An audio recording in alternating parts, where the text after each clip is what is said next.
freedom is never more than one generation away from extinction. We didn't pass it on to our children in the bloodstream. The only way they can inherit the freedom we have known is if we fight for it, protect it, defend it, and then hand it to them with the well-taught lessons of how they in their lifetime must do the same. And if you and I don't do this, then you and I may well spend our sunset years telling our children and our children's children what it once was like in America when men were free.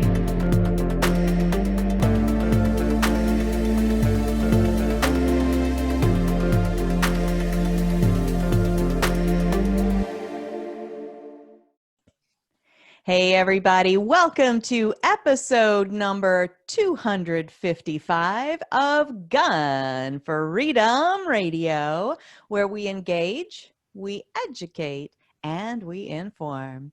We are brought to you by azfirearms.com, your nationwide hometown gun shop. I am one of your hosts, Cheryl Todd. And I'm the other guy, Dan Todd. Our theme today is mental health, the other pandemic. And our guest is Jake Wiskerchen. Jake is a co-founder, co-owner, and chief clinical officer at Zephyr Wellness, a mental health outpatient practice in Northern Nevada. Jake is also the part of Walk the Talk America, a nonprofit organization dedicated to making positive change in relationship to mental health and firearms awareness. Through organizing a profound team of experts from different fields and all walks of life, unbiased by politics, media, or personal prejudice. Absolutely. Welcome back to the show, Jake. Hello. Good to see you guys' faces again. I'm really happy to be on. I understand you talked to Mike Sodini a while back about similar things, and now I get to just spend time on mental health stuff. So I'm super excited about that. Me too. I love when I have you both on together, but then to be able to, have uninterrupted time with both of you separately, this is beautiful for me. Yeah, with the COVID and all that, I imagine you're a pretty busy guy right now, right? We are. Back in March, when everything went sideways, our business, like every business, took a hit because everybody was on their heels trying to figure out things, and logistics in and of themselves just interfered. But then we figured out how to do telehealth. So Zephyr Wellness is 100% telehealth now. We still have not returned to the in-person sessions, and that's not out of any sort of irrational fear. It's more about, we don't want to throw any more variables in the lives of our clients about whether or not they are supposed to log in or show up in person. And school just started. We don't want to interfere with school schedules and all the moving parts that have to do with that. But once we figured that out, and we did a little bit of social media marketing about what telehealth is, and we tried to demystify it, we popped right back up to pre-COVID volume pretty quickly. Some people were a little skittish about doing therapy through the computer screen, which is completely normal and understandable. But then I think as we all settled in and realized this wasn't going away anytime soon, our clients really were like, yeah, you know what, I really still need to continue getting some services. And I trust that it's going to be done effectively and ethically. And lo and behold, it has. And so everybody's comfortable right now. We're comfortable working from home. Our clinicians go to the office sometimes if they want a semblance of a regular work day, but the clients are not coming to the office, and they seem to be fine with it. So it did throw us for a loop a little bit, but demand now is higher than it ever has been. And I'm sure we'll get into that in a minute. Well, I've never had therapy, not that I don't need it, but, Thinking about it now, it seems to me like I would be more relaxed doing it virtual. Yeah. Well, people are afraid of being recorded, I think, is the main thing, right? That is part of it. Smaller part than you probably would assume, though. I think, so to Dan's point, we've actually experienced quite an array of folks who have said exactly that, but we had some research prior to that suggested it. So in Nevada, and I believe in all 50 states now, telehealth is required to be covered by insurance. So they can't deny you just because you're getting your service through a computer screen rather than walking into the office. But the justification for it was that we had a significant body of research that suggests that telehealth is not only comparable to, and this isn't just telemental health, this is telemedicine across the board, comparable. It's not only comparable to in-person services, but in some cases it actually outperforms for that very reason, that people are more comfortable at home, or they are on the road, they live in remote areas. It also for like the younger generations these days, they're used to interacting on a screen. That's the norm now. And so it's, I don't like it. And I can get more into that too, as far as, personal interconnectivity and how it's required by our species to be healthy. But we are seeing a lot of people who are embracing it. But moreover, the clinicians are the ones who had to turn their heads around the corner, because for a long time, we just regarded this modality as very suspicious and untrustworthy, and for no reason other than we just kind of don't like technology as a group. But it's not so much the being recorded, it's the being hacked. And since we've put that to bed with encrypted software and, making sure you have a Zoom password, and then if you're in a waiting area, the clinician knows exactly who's in there, and they don't just let anybody in. There's all sorts of protections that keep that from happening. We haven't had it happen in the almost 6 months we've been doing it, so it's good. We're safe. Yeah, that's good. That's great information for anybody out there that's thinking about it, listening. But so one of the questions I wanted to ask you is that nationwide, Jake, we're seeing reports of serious decline in mental health and well-being, and the president has even regularly addressed his concerns about these issues on his daily COVID press conferences. As a mental health professional, can you just kind of give us a snapshot about, where we are? Like, we're sitting in the studio on Wednesday, September 9th, 2020. COVID's still a thing. There's political unrest. There's civil unrest. There's uncertainty about a big election coming up. What is this doing to people's mental health? It's not good. For a whole bunch of reasons. And I think, if I may opine a little bit before getting into the statistics, and we do have, this isn't just anecdotal. This isn't just people seeing stuff and being like, well, I feel more stressed than normal. We have it quantified, and I'll get to that in a second. But my personal disappointment with what's going on right now is that we have this overarching narrative in our country, broadly, nationally, but also down into the regional and county and city levels as well, is there's one thing discussed, and it's COVID-19 and all its symptoms and fallout. And it's like we've just chucked all other negative public health outcomes out the window. And I am beside myself in disappointment and criticism of our electeds for doing that, because it's to turn a blind eye to things like mental wellness, domestic violence, suicide, and all the physiological effects that fall out from those things, all for this one virus, is not only very disingenuous and intellectually dishonest, I think it borders on pernicious and sinister. It almost makes me go, what is the point? What agenda is being pushed that I'm somehow missing? Because it doesn't make any sense at all. It's like everything that was discussed as being important up to the takeover of COVID has just been tossed out the window now. And so we've got all sorts of issues facing us, not even to get into economic and family systems stuff, but just the quantifiable public health problems.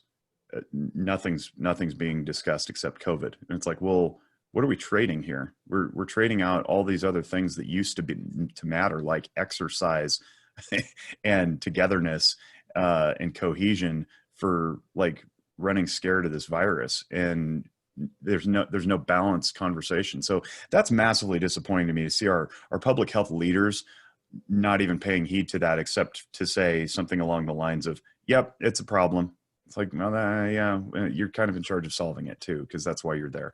So that's disappointing, and it's very distressing. But that aside, like I said, this is not just speculation now. So if I go into the CDC actually, and I think I may have emailed this to you, Cheryl, the CDC has a table of survey data. They spot check households across the country on a rolling weekly basis. And so you can see from January to present, there was a break between July 22 and August 18. So they took a month off basically, but then resumed on August 19 through 31. And those are the most recent data.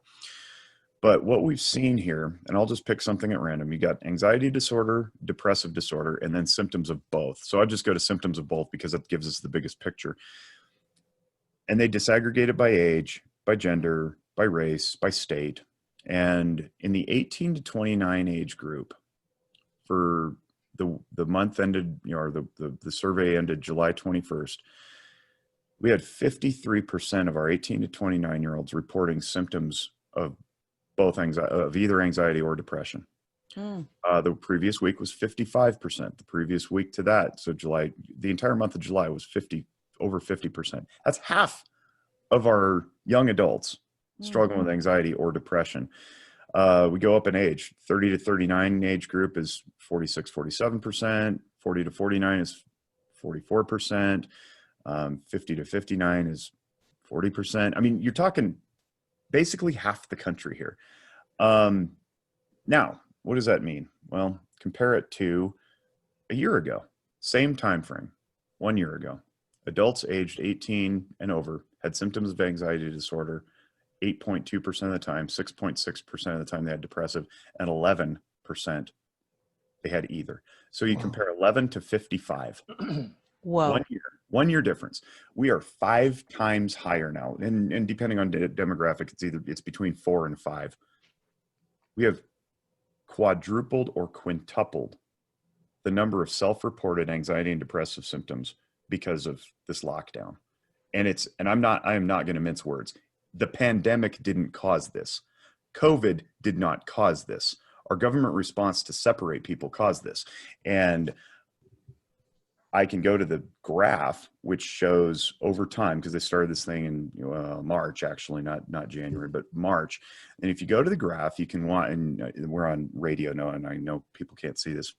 And I'll give the website in the show notes, but you can see where the spike goes up in March, and then it drops a little bit in May, and goes back up again in June and July. Now, what happened in May? Phase 1. We came out of the full lockdown and started interacting again. And what happened in June and July? Regression. We started shutting down bars and churches and all the places that we go for our engagement and human connectivity. And what happened to our anxious and depressive symptoms? Started climbing again. It's plain as day to me, working in this field, what's happening.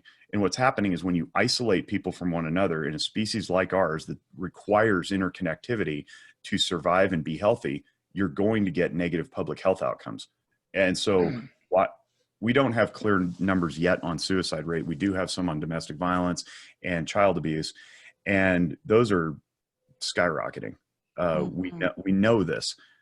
What's causing it? You're forcing people to be at home. So we're totally throwing out the window those considerations, all for this one virus that, okay, maybe it's deadly to some people. It's deadly to other people if we do this other thing. So where's the middle ground? Where's the balance? And that was part of my soliloquy in the beginning, where I was very frustrated at the leadership or lack thereof from our public health people. So what's our snapshot? Where are we? We're not in a good spot. We're 4 times to 5 times worse than we are a year ago when it comes to our mental wellness.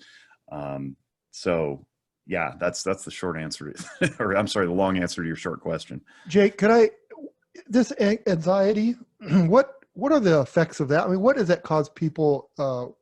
What do you see when somebody has anxiety? So a couple of different ways to look at this. One is, what are the symptoms? Symptoms of anxiety include things like restlessness, lack of sleep, tension, hypervigilance. You're looking around, overstudying things, overthinking. Anxiety can come from a number of places. For people who struggle with anxiety and they had a negative childhood upbringing, it could be trauma related.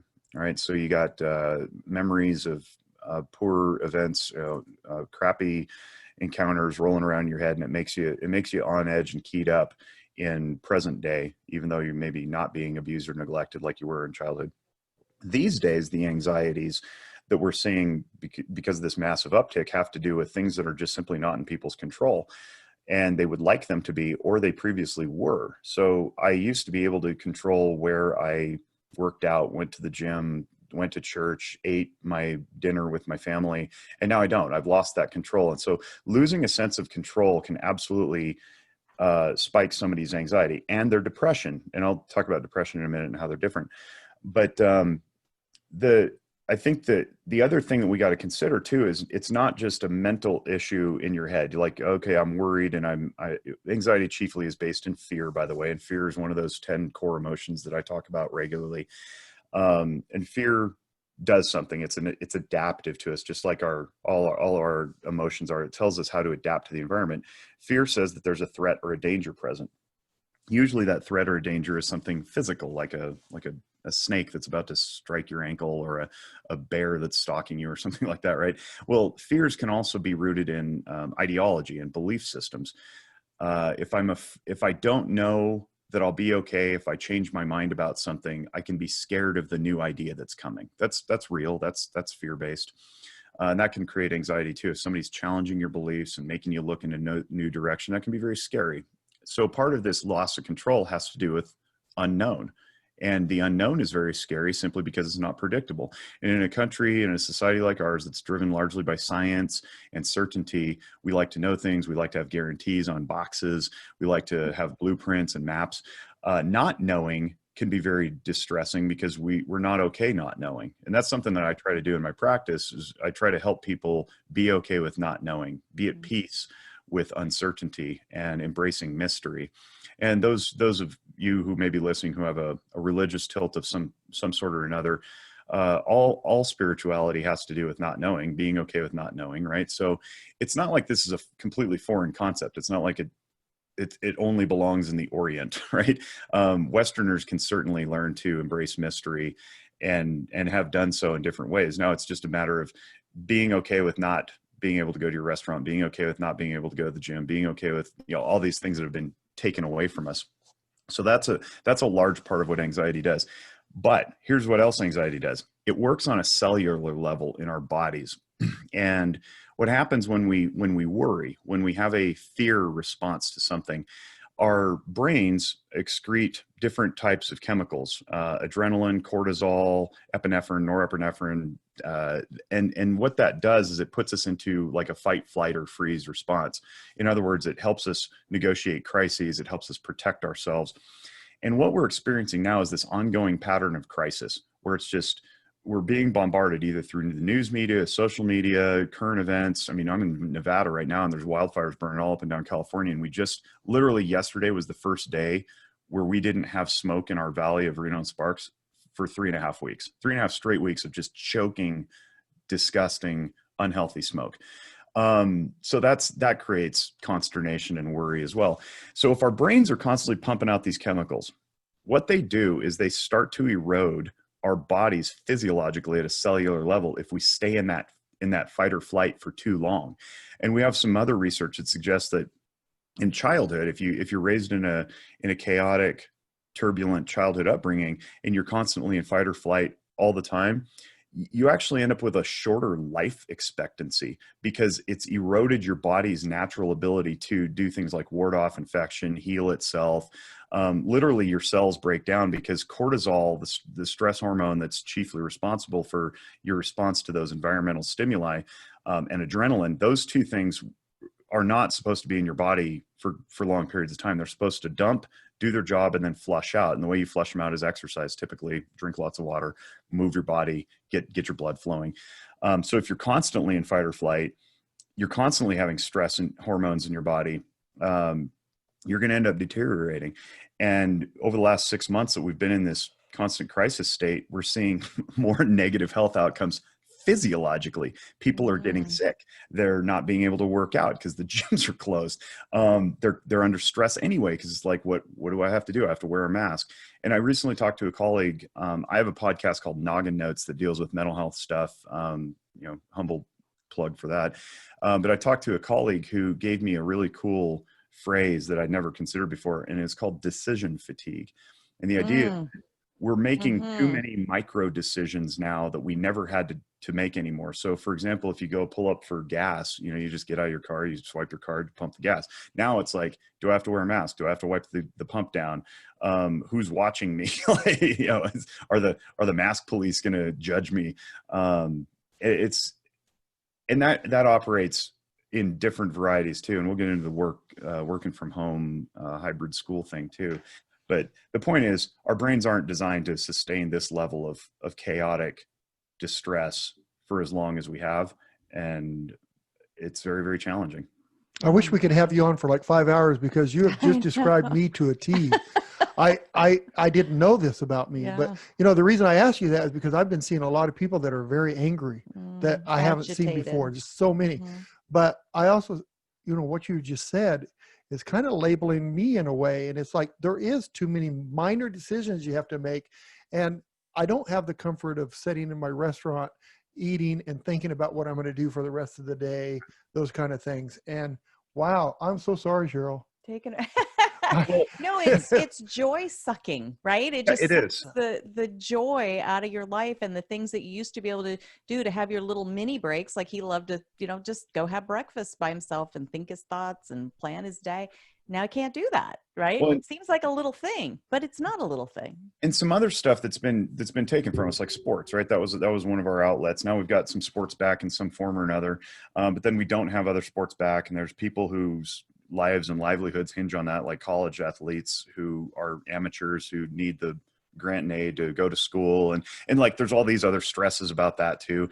But even now that we've got sports back, we've got messaging that I don't really care what you think about it. The point is, like, when you've got Black Lives Matter being pumped into your consciousness through watching basketball, baseball, football, it doesn't matter what your opinion is of the movement, the organization, the people behind it. The point is, you're forced to be aware of something that you probably just didn't tune in for, right? It's like, oh man, social injustice. Oh man, police brutality, right? Like, whether or not you're sick of it or whether or not you're activated to go do something to make change, your brain is still responding. Yes. And that's not something that we were previously having to deal with when we tuned in on the baseball or football games. He was like, oh, breast cancer awareness month, they're all wearing pink. It's like, oh, that's cool. Now I'm aware to something that I normally wouldn't have crossed my consciousness in the realm of watching sports on TV. But now it's all the time, constantly, every time you turn it on. Like, there is no escape. That's not healthy. It's just not healthy. It's so not. And really that leads us right to the next question that I had, is that we've heard that during the height of the pandemic, there was a shortage of medical workers in different places across the nation. But I haven't heard anyone talk about the potential for a shortage of mental health professionals.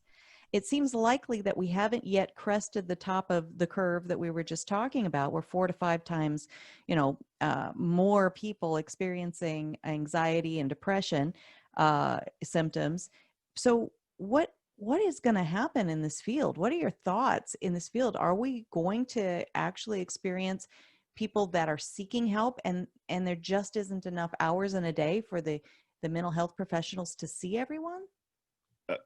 Short answer, yes. But I think the reason I was laughing when you started reading that was because the reason we haven't heard about the pandemic of mental health crisis is because we already had one anyway. We were already provider deficient. And I come from a little bit of a, tongue-in-cheek, privileged position in Nevada, where we are dead last in the country in behavioral health services anyway. And we've been there for 3 straight years. And it's only going to get worse, because guess who's also dead last in unemployment, dead last in economy. Like, because of this, we're just going to get worse. So Nevada's not in a good spot, but nationally we didn't have enough providers to meet the demand anyway. So now quadruple it. We're not quadrupling graduates to go get their licenses. So yeah, it's going to be a big problem. And here's something that I've really ugly rumor that I just heard recently was insurance companies who cover these types of benefits for, you pay for your premium or whatever. If you don't pay for your premium, you're on the state plan and you're on Medicaid or Medicare, right? But somebody's putting money into a system that then allocates those funds to go to treatment. they didn't budget for this. And so what they're being forced to do is either cut services, which they can't do, or cut reimbursements, which they can. And they can't do it in the middle of a contract. That'd be a contract breach, but they'll just wait for the contracts to renew and then hack reimbursement rates, which if you're a company like mine that pays its clinicians very, very well, it would become unsustainable. So there's another crisis, is the crisis of, okay, now you have the providers and they want to work, but you're not paying them enough to keep the lights on. So do we cut wages then? I mean, nightmare, absolute nightmare in the making. It's shocking to me that from the 1980s on, that mental health has been dropped. It seems to be ignored by government agencies. They just seem to like forget about it.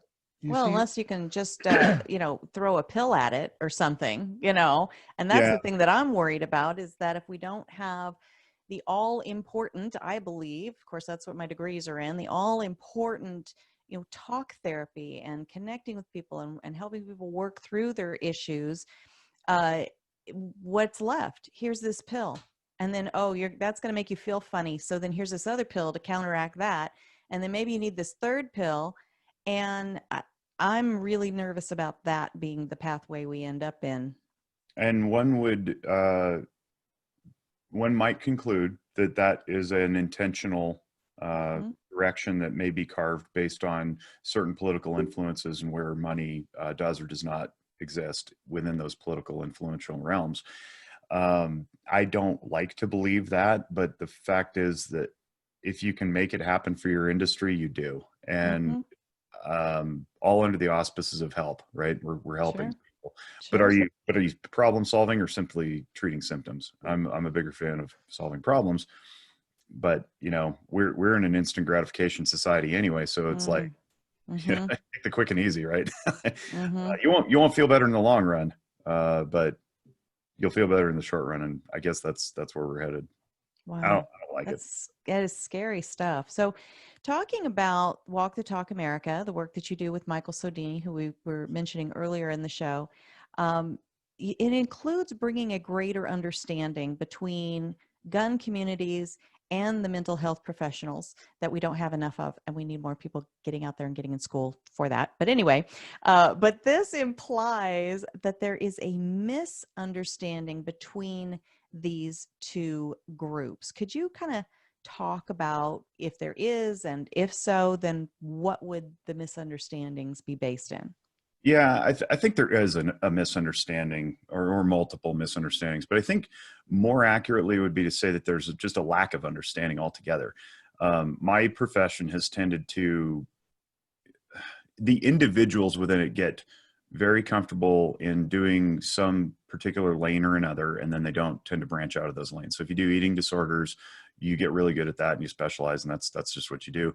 If you do teenagers, you're really good at teenagers and you don't tend to go down to pediatrics, so, and there's nothing wrong with that. I like the idea of having experts in the field. What I don't like is when people get rigid and inflexible in their cultural understandings.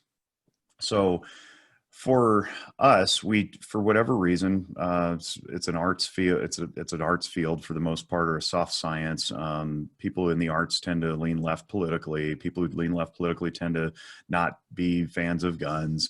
And I say tend to because that's clearly not the case in every instance. But when you tend to have certain leanings, you tend to have certain beliefs, and those beliefs tend not to want to be changed for all the reasons I said earlier about fear, right? I don't want to let go of this belief because it means I'm empty-handed and uncertain, and I have to entertain some other belief I have to replace it with.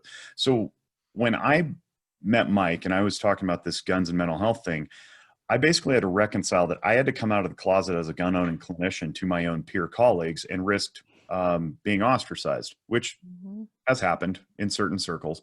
And I don't really care because those people are judgmental and rigid, and I don't really care to be around them anyway. So the benefit, though, is it's it's helped other people sort of come out of the closet too. And they've said either, yeah, I own guns and I didn't know really how to talk about it, or I come from a family full of first responders or military, and we didn't really know how to broach that either because there's guns associated with that. So that's been really cool. And that's what the classes that we offer are designed to do, is they're designed for clinicians to improve their competency about what firearms culture is.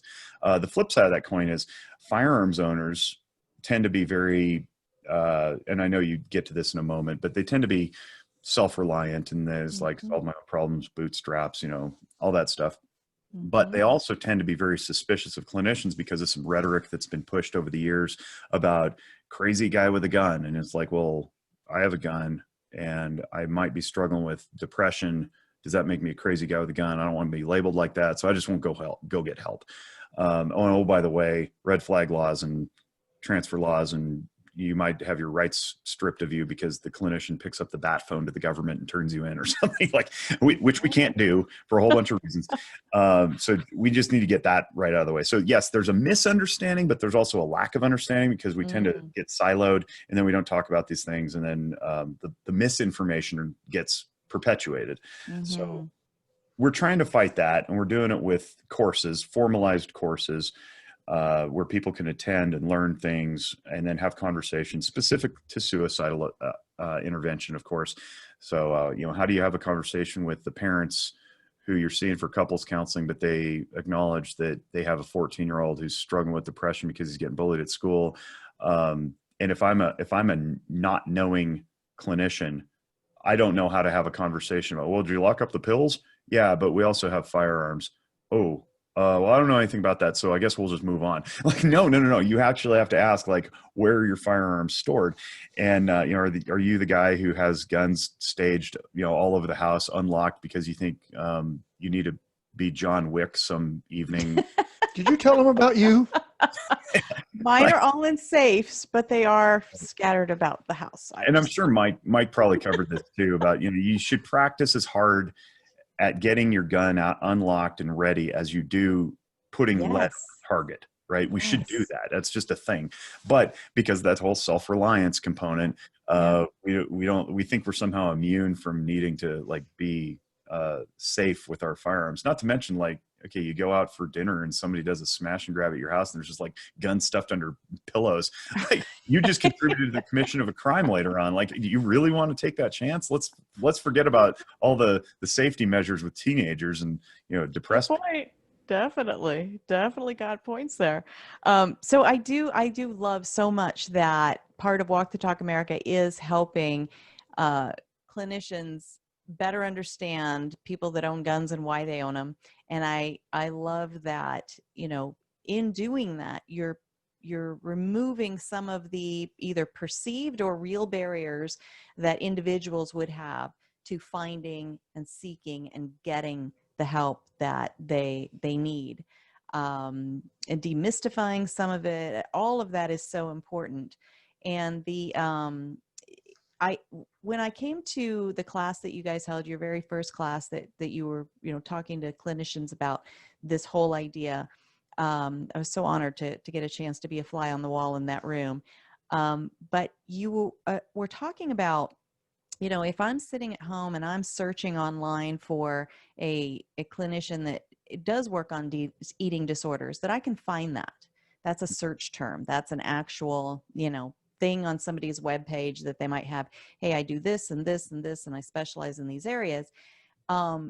Having that tab, that check mark, that search term for gun friendly, or however the phrasing would be, you addressed that as important. And I agree 100%. It is so important. Has there been much movement in that area yet? No. And part of that was just because we had a lot of things just put on ice because of the whole, lockdown stuff. But we struggle with phraseology. So some of the phrasing that I've seen in Psychology Today, for example, which is where a lot of us have our professional profiles where people can find us through those search criteria, is ally. So you can be a transgender ally, you can be an LGBTQ ally, you can be a, whatever you're allied with, right? So you could be a Second Amendment ally, I suppose. There's also realms of competence where you can say, like, you can check that you're competent to treat aviation personnel. And that's a very unique subset demographic, as I've learned, because they have unique stresses. One of those stresses within the aviation community, as I understand it, is very, very unique to military, police, fire, emergency room docs, and then firearms owners broadly, which is if you're deemed to be under stress or otherwise mentally ill, there's almost this linkage that says you're no longer competent to execute your job. Yeah. And so there are special considerations to be had with that type of profession. I would like to see a firearms cultural competency checkbox. Rather than ally, which sounds like you're an advocate. You don't need to be an advocate necessarily. You need to be competent to understand and work with. And I think that's a more appropriate checkbox. So I have not reached out to some of those websites to explore getting us listed on there. I don't know why we wouldn't, because as of fall of 2017, we know the numbers have skyrocketed since then. There was a Pew Research poll that came out, said 47-ish, it was like 46.8. So I just round up. 47% of Americans either live with somebody who owns a firearm or own firearms themselves. So you're talking half of our prospective clientele are going to be gun owners or living in a home with a gun.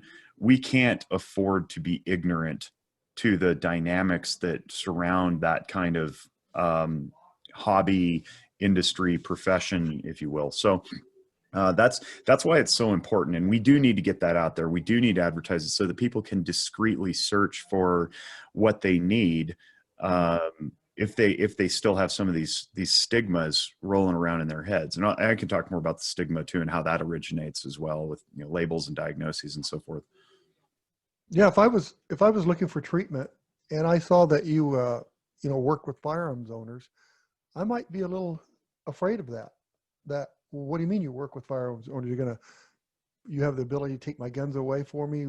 I don't know. So you might take it the other way. Right. So you have to have that relationship with the person first and then open up to the firearms part of it, because I might be a little afraid of that it's a trap, that it's I don't know. I've never asked for help. Right. And so let's talk about paranoia. No, I'm kidding. Well, it could be. Well, firearms owners are paranoid. I get it, babe. Totally. And as much as I want to reflexively reject that out of you and be like, no, that's not what it is. The point is, you just illustrated a very real concern. Whether or not it's got origins in legitimacy, the concern is real. And so we want to validate that and say, yeah, that's true. And that's where the work has to be done in the firearms community itself, to say, no, this isn't true. This isn't a thing. I wrote an article for the WTTA website way back before I was really involved, before I was a board member, before all that stuff. It said, it's entitled "Counselors Cannot Take Your Guns." And part of it was citing law and ethic that says, that's not appropriate. But we actually got a pushback that said, actually, you can, at least in New Jersey, because the red flag law says any person in New Jersey. Most of the red flag laws that aren't New Jersey say law enforcement or family member can ask for the petition for the extreme risk protection order. So technically in New Jersey, a counselor could ask a judge to remove your firearms. You'd lose your license, because that's so far out of bounds from our ethics, which are usually adopted into law, that it would just not happen. But we need to get that message out. And we're not good at that, because I've just got done saying that we all just hover in our little silos and don't interact. So of course we're not interacting with gun owners either. So the more podcasts, right? The more conversations we can have that say, no, absolutely not. That's not a thing. What it means is, I'm sensitive to your cultural dynamics, that you tend to be a little suspicious. You tend to want to solve your own problems. You may have been burned in the past. If I can demonstrate that I've taken some coursework, or at least I'm savvy to the dynamics, then maybe you're more likely to come in, because what's the alternative? And I'm not going to change everybody's mind. I get that. There's the, Pride for My Cold Dead Hands guys out there too, that are like, they'll never have their minds changed about it. And what's the alternative though? You stay sick, your body or your relationships deteriorate, or at maximum you take your own life with said firearm, like, as opposed to like being suspicious of the counselor. I'm like, that's kind of a non-starter for me. Well, I just look at, and I don't know how to say this, but if I haven't sought help, but if I were to seek help, I would be very nervous of whoever I was going to go see. And I'd kind of want to do an interview with that person just to find out about that person, because I'm getting ready to tell you everything, my dark secrets, everything. And I just want to know a little more about you. And when I find out more about you, I'm probably going to get that information that you're here to help. You're not here to control, confiscate, that kind of thing. So it's hard, That's one of the stigmas we battle, is that everybody wants and it's not made any easier by people in our profession who offer the free 15-minute consultation. That's the dumbest shit. Sorry. I agree. You can just press the button. It doesn't help, because it says that I'm so untrustworthy by nature that you need to interview me first. And what we need to get out is a message that says, irrespective of where I come from, my training is good enough that you can trust me. We don't do that in any other field. We don't go to the dentist and be like, hey, so before we go for the root canal, I want to make sure that your cleanings are good. Like, we don't do that. We don't go to the auto mechanic and be like, before you replace my engine, which I know needs replacing, can you make sure that you're good at replacing brake pads? No, we don't test. We don't do the litmus test for anybody else. It's us. And we perpetuate the stigma by doing things in school, like telling our professors tell students in grad school, if you see a client in public, turn your shopping cart and go down the other aisle, because you're protecting their confidentiality. No, you're advancing stigma.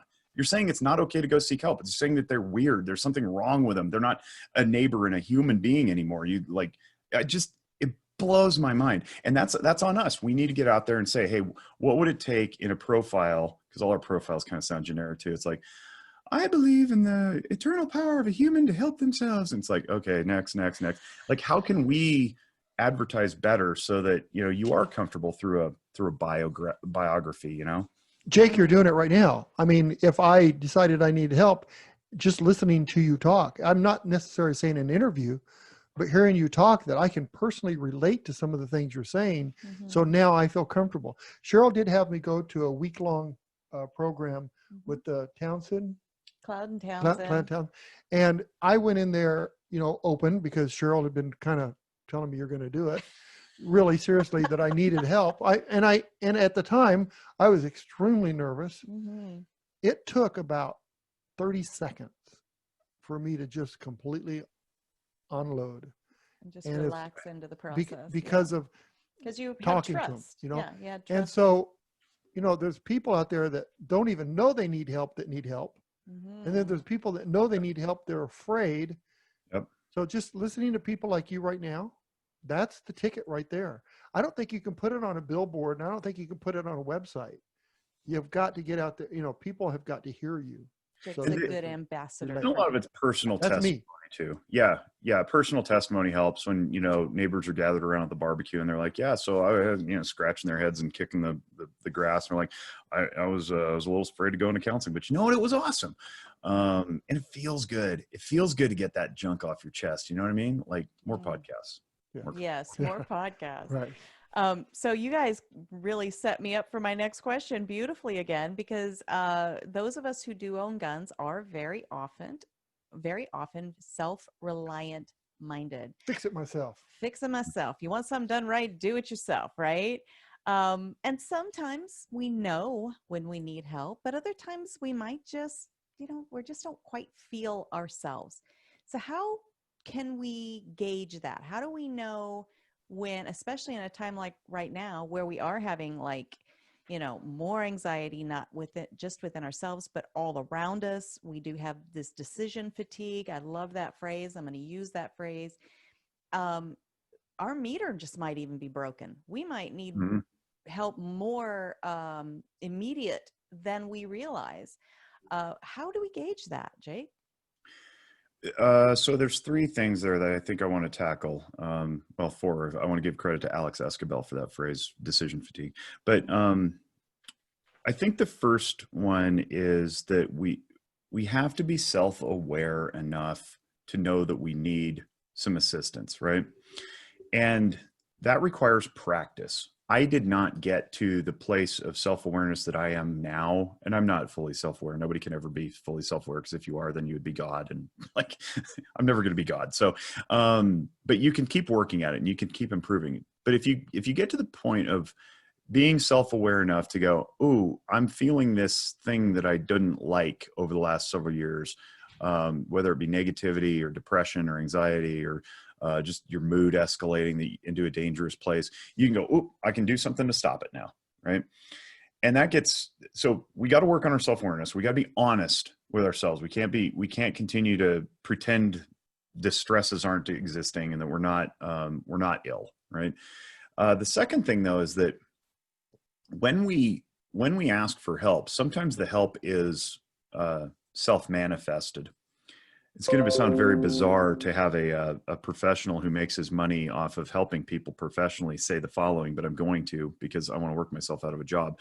People are capable of solving their own problems. So to the self-reliance component, I think it's a good thing. Most of the time when I'm working with individuals who are really, really struggling, they come from chronic chaos or, abuse and neglect, and they've had their self-efficacy, their self-worth basically stolen from them.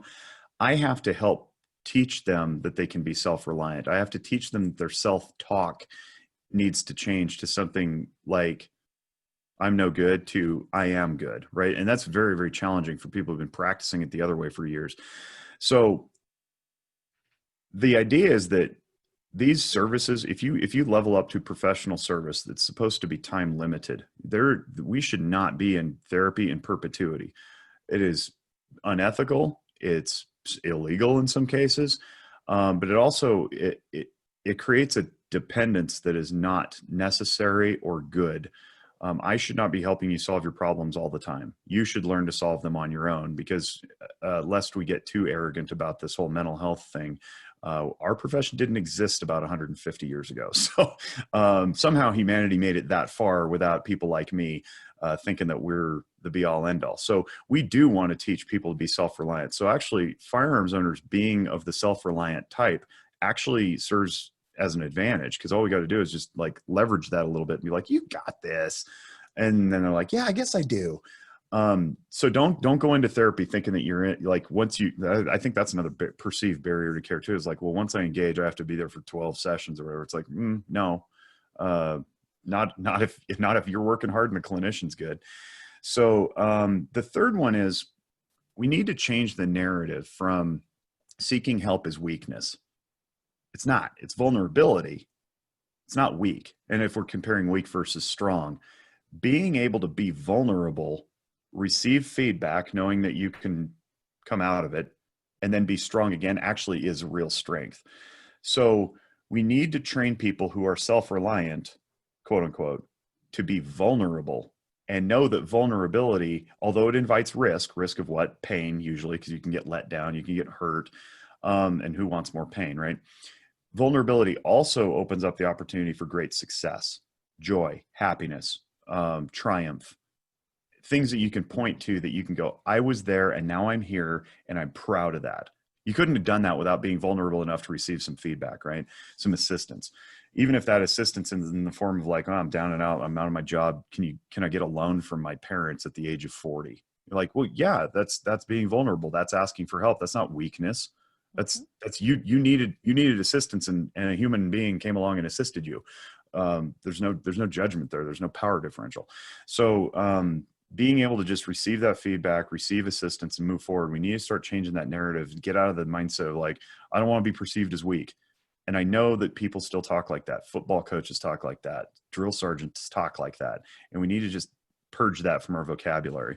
And honestly, like if we're talking about weakness, it's okay to be weak. Weak's a natural state of being. Like we get strong from our weakness. We work on it, right? We go to the gym, we lift more weights to get the weak muscle stronger again. That's what physical therapy does. So being emotionally weak, well, let's get emotionally strong. Okay. So change the narrative from weak to vulnerable, improve the weaknesses and turn them into strengths, and know that it's all time limited, so that eventually you can solve your own problems. I think is where we need to go with that.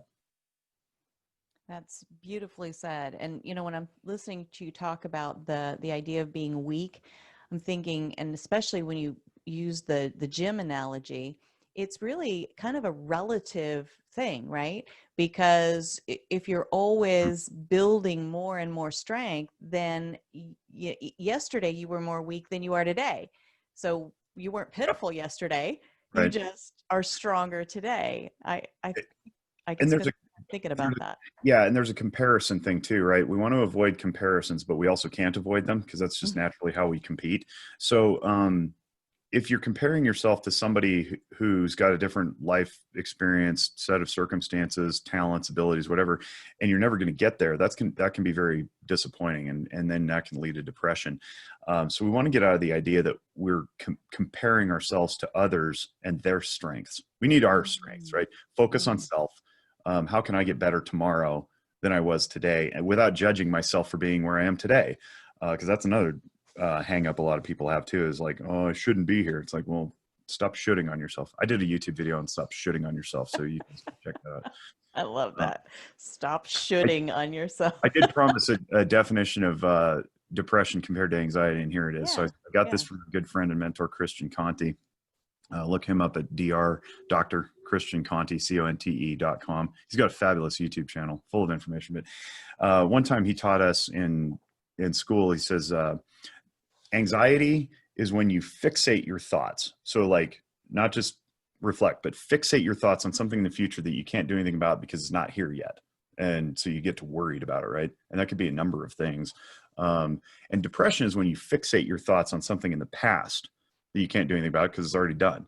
The balance there then is when you want to be present centered. You want to be in the moment wherever you are. And that's not to say that we all just become hippies and throw caution to the wind and be like, whatever happens, man. I don't even care about my past. No, we want to mindfully reflect on our past so that we improve from our mistakes and we celebrate our successes. And we also want to mindfully plan for the future, you know, retirement and so forth. But we don't want to live there, because check this out. When we're living there, when we're fixating our thoughts there, then we end up missing today, which gives us more reason to be distressed. And so there creates this stacking effect. And if we can just be in the moment and control how much time we spend on one side or the other of anxiety or depression, like future or past, then we can return. So the idea here is that I'm in charge of where my thoughts go. I can direct them. I can control my attention and how much time I spend on something.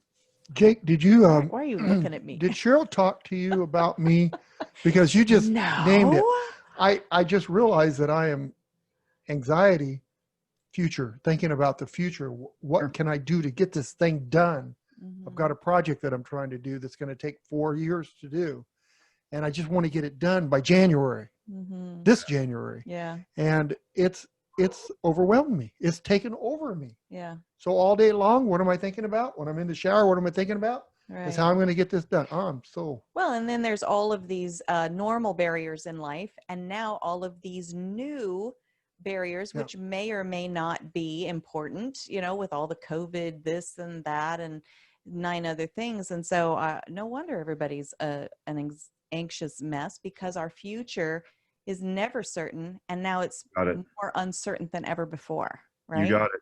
And we've lost some of those traditional coping skills, like going to church, taking your breakfast by yourself to, you know, process through things, watching sports, interacting with, playing sports, going to the park, going to weddings, going to funerals. Like, government's taken that from us. Yeah. Right. And then you do like, okay, so let's go ahead and have our wedding, and let's try not to tell anybody until after it's done.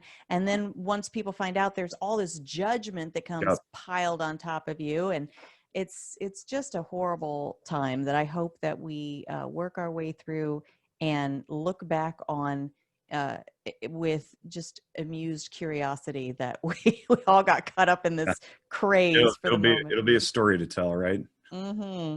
So as we just start wrapping up, again, with the Walk the Talk America, the WTTA, I feel like, you know, I'm a part of WTTA just because I'm such a cheerleader for the incredible work that's being done. But suicide prevention measures are a big part of your mission. The statistics tell us that most suicides are completed with firearms. I mean, it's just one of those facts in life without judgment. It just is. If someone listening right now is needing a helping hand just to get through tomorrow, but they're one of these people that doesn't understand the benefit of mental health counseling, or they are trying to be so strong and so self-reliant, what words of help or encouragement could we, in this moment, on this podcast, on this show, what could we offer them? First of all, I really appreciate that you're bringing it back to the listening audience, because that's why we do this. And there might be somebody out there whose life will touch. So we want to be purposefully, intentionally mindful of that with what comes out of our mouths, right? So thank you for that. And if you are listening and you are struggling, you're in a dark place, the first thing I would say is stop, just pause. And Mike has tried to get a hashtag moving called #CauseAPause. Multiple layers on which this works. One of my favorites is that if suicide's an impulsive act, by and large, we know that there's from statistical data that people who self-report who've either had an attempt and survived, or contemplated and then not followed through, the time between deciding to execute oneself and actually doing it ranges between 5 and 60 minutes. It's not planned over time. It's very, very impulsive. So one of the things we want to do is just create time and space between the thought and the action, because in that time, if we get enough time, minds change. We also know that about 90% of people who attempt and survive go on to die by other means. So only 10% of people who attempt and survive actually attempt again and succeed. So if you can keep somebody from dying by suicide, they will die by some other means later, like natural causes. So we need to create some space. And gun owners tend to hear that as like, take my firearms away, like lock them up, restrict access. And it's like, no, but maybe.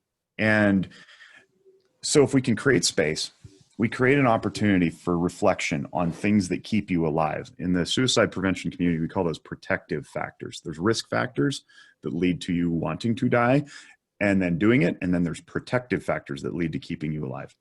Some of those protective factors are your future. What does future you want to do? And what would future you say about this moment right now?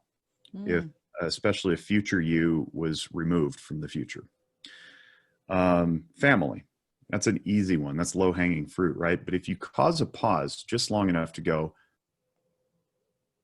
all right, my kids' faces are in my head.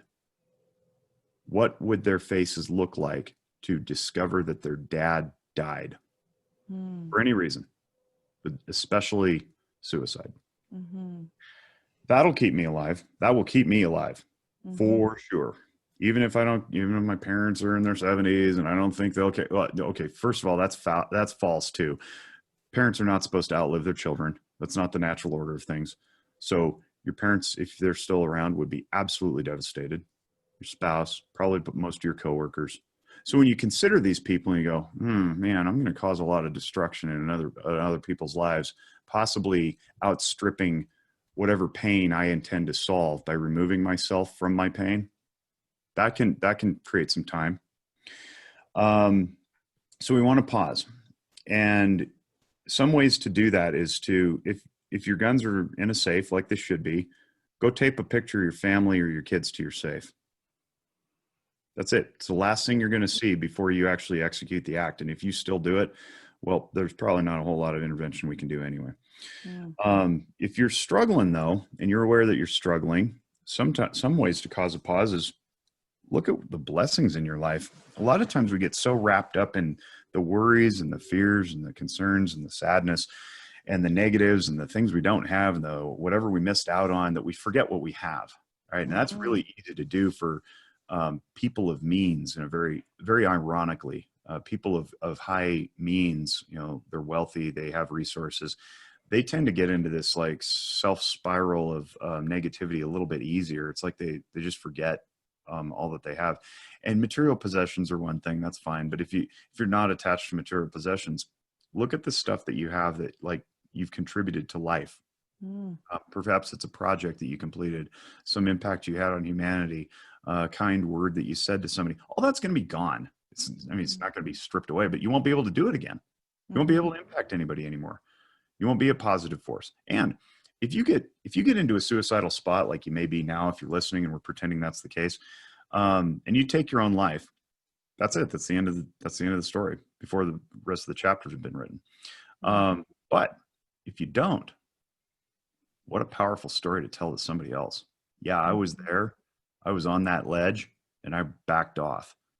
That's encouraging, man. That's inspiring. That's a reason to go continue living, because you get to tell the story to other people about how you got to continue living. That's uplifting. That's the stuff of TED Talks and documentaries. You know what I mean? That's the stuff people write books about. So I would help people direct their thoughts, because we have control over our thoughts, to things that help keep them alive, which leads me to the final thing, which is emotional leverage. So we talked a lot about emotion here. I didn't go over the 10 emotions, but among them are fear, which is often the root of anxiety, and shame. So some people want to eliminate shame from our vocabulary, and I'm not a big fan of that, because it's got an adaptive function, and its function is to tell us that we failed to meet somebody else's expectations, meaning we cause sadness in another person. Guilt then says, go fix it, go make it right? Go reconcile. If you can use the shame of letting everybody in your life down by dying early at your own hand to keep you from dying at by your own hand, I'm all for that. Because around the corner is the guilt that says, go apologize for putting them through stress, putting yourself through stress. And also the fear of what may happen. What's the ripple effect? We don't just affect ourselves. You throw a pebble in a pond, the ripples go out. How many more things get touched by your one act? And that can be very scary when you start to consider the act of self-death and how many people might be affected. So I'm perfectly okay with leveraging emotion for appropriate reasons, because that's why we have emotions. That's why they exist in our brain. And if it keeps us alive to move forward and then have a great story to tell on the other side, then let's do it. It's nothing to be afraid of, and nothing to be intimidated by. In fact, quite the opposite. It can be quite encouraging. And if you're not good at this self-forgiveness stuff, there's a way to move through that too. You can forgive yourself for being in this spot and all that. But I would just want to speak encouragement into people. It's never as bleak as you think, and all things are temporary. All things are temporary. All things. Yeah. This too shall pass, for sure. Wow, that was. How could we get awesome. How could we have like a 5-hour program? Because this is awesome stuff. It really is. Well, and plus we can go listen to Noggin Notes. So that's a good way to benefit from all of Jake's knowledge and that sort of thing. So that is definitely a tool that's out there for people. But we have kept you longer than I planned to, and I so appreciate all that you've shared with us. Tell folks, besides listening to Noggin Notes and how they can find Noggin Notes, how can they follow all the work that you're doing? All the work sounds a little cartoonish, but Noggin Notes is available anywhere. It's a little pink and green brain with a purple background. That's how you know that you found it. Zephyr Wellness is on Instagram and on Facebook, and you can follow us on there. We try to post some encouraging stuff and some, mindful content that's educational. We have a YouTube channel that I mentioned. I'm on there. My business partner has a couple of videos about learning to be mindful and be at peace with oneself. I'm trying to produce more videos, but we're a little busy. Walk the Talk America just launched a podcast. Cheryl was on it, and I am really excited because we've already recorded like 10 episodes, even though we've only released, I think, 4. And the guests and the conversations have just been fabulous. So Walk the Talk America. And if you want to reach out to us, info@zephyrwellness.org is a way to get a hold of me. Info@WTTA.org is how you can get a hold of me or Mike. If you want to just reflect, you want to give us some content to consider, ideas to cover in podcasts, that kind of thing. The Zephyr Wellness website is zephyrwellness.org. We have media and articles you can sift through on there too. So yeah, that's how you can get in touch with me. I really appreciate the kind words and the time, because I say this as often as I can. This stuff doesn't do any good locked up in my head. It would be foolish to make it proprietary and try to like charge people or something, because that just ends up being a barrier. So I try to share it as much as I can. You want to pay me for it, that's fine. But I'm just blessed enough to have a salary generated for me by my company. So I try to just get this out as often as possible. Well, that is a generous mindset, and I appreciate it so much, because this information, if we don't at least start at this level to help people be able to kind of peek in from a safe place, they're listening on their smartphone or on their tablet or whatever, and they're like, oh, I didn't even mean to, sign into the mental health one. I just, I don't even know why I'm here, but wow, I'm learning some things, and then they go and have their conversations in their carpool and around the dinner table. And so this is a beautiful starting place for a lot of people that might otherwise just kind of, just not even engage with something about, this mumbo jumbo about feeling good, mental health talk. That's way too fuzzy and squishy for me. So thank you for that, Jake. Thank you so much. And appreciate all that you do. The Walk the Talk America is so important. I love that you've put so much energy into that. And we'll definitely have you back on again as often as you can make time. Thanks, Jake. Thank you. You guys are so welcome. Thank you for having me. It means a lot. And, as I say in closing my other podcast, we wish you great mental wellness. And we do. We want you to be mentally well. Our neighbors rely on it. Our communities rely on it. I don't want to see couples fighting in the line at the grocery store. I don't want to see my kid bullied on the playground. So if I can work myself out of a job, I'd be happy to do it, because everybody around me will be healthy. I love it. Awesome. All right. Jake Wiskerchen. Wiskerchen. Dang it. I'm getting better though, I think. Wiskerchen. Thanks, Jake. We'll see you. Bye-bye. Bye-bye now. Listening to Jake today, there's so much that I've learned from that, and realized that, maybe I could use a little help. Oh, we all can. Right. And I think that's, I've studied it. I love it. It's my thing. And so for me, well, of course I'm going to want to have these conversations. Right. But for somebody like you, you're kind of like, well, I appreciate that's one of your passions, Cheryl, but it's just not really something you've embraced. I can fix it myself. Yeah. I love that, to have your voice in this conversation. It's so important because, probably a large portion of the listening audience is probably like, what Dan said. The thing is what Dan said. The thing is that I can still fix it myself. Everything it is fixing it yourself by getting help. But you got to look at it. You got to look at it like this. I can fix it myself, but I still need a tool to do it. Yeah. I need the pair of pliers. I need the screwdriver. I need the assistance of somebody, a friend, or mental health. Yeah. And do you forge your own wrench, or do you go to the local Home Depot or Lowe's or whatnot and buy? So you got to look at it that you are in control of your life. You're going to fix it, but you're getting guidance. And I've seen it, and I've seen what you've gone through. And one of the strangest things when I see that people that do mental health, psychologists, they go to psychologists. We sure do.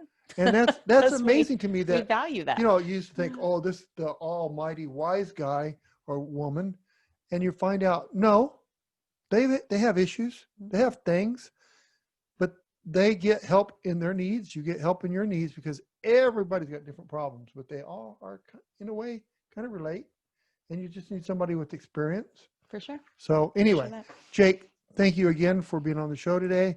And I really want to thank all the listeners. We couldn't be here without you. Thank you very much for that. Absolutely. And until next time, pray for our nation. And pray for our leaders. All of them, Dan? Every bit of them. Even the ones you don't like. Even the ones I don't like. Especially the ones you don't like. You are really, you know what? Yeah, let's do that. I love it. All right. Be good to each other. Have a great week. And God bless. Bye-bye.